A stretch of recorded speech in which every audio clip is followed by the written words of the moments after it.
I now give the floor to the Secretary-General, His Excellency, Mr. António Guterres. Mr. President, Excellencies, in February, this Council marked 3 years since the Russian Federation launched its full-scale invasion of Ukraine, a war that has brought immense suffering and instability to the region and beyond. On that occasion, this Council and the General Assembly adopted resolutions calling for its swift end and for a lasting peace. Since then, we have seen intense diplomatic engagement, but we have also seen an intensification of the fighting across Ukraine and at times into the Russian Federation.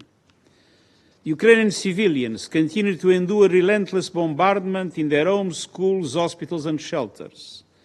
Critical civilian infrastructure is being destroyed with alarming regularity, and the number of Russian missiles and drones striking Ukrainian cities and towns has reached record levels. As a result, the past months have seen some of the highest numbers of civilian casualties since the war began. Overall, more than 14,000 civilians, including hundreds of children, have been killed in Ukraine. Over 36,000 civilians have been injured, and these are just the verified numbers. Civilians inside the Russian Federation are also increasingly being affected. Let me be clear, attacks against civilians and civilian infrastructure are prohibited under international law. They must stop now. In Ukraine, access to water, electricity, healthcare and education has been severely disrupted. Massive strikes on energy infrastructure threaten to plunge millions into darkness and cold as they face a forced winter at war.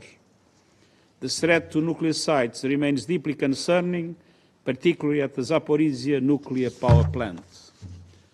All parties must uphold their responsibilities under international law to protect their safety and security. The United Nations remains fully mobilized to continue our life-saving aid to all those in need. I call on donors to scale up their contributions to the humanitarian response plan for those affected by the war inside Ukraine and across the region. And I urge all parties to ensure safe, unimpeded humanitarian access to reach the most vulnerable wherever they are. Mr. President, as we mark the 80th anniversary of the end of World War II, the latest incidents impacting neighbouring countries remind us of the real risk of further expansion of the conflict and the continuing threat it poses to European security. 3.5 years into this war, our position remains clear, principled and consistent: to respect and protect civilians, to mitigate the regional and global impact of the conflict, and to uphold the UN Charter. Recent high-level diplomatic efforts deserve recognition.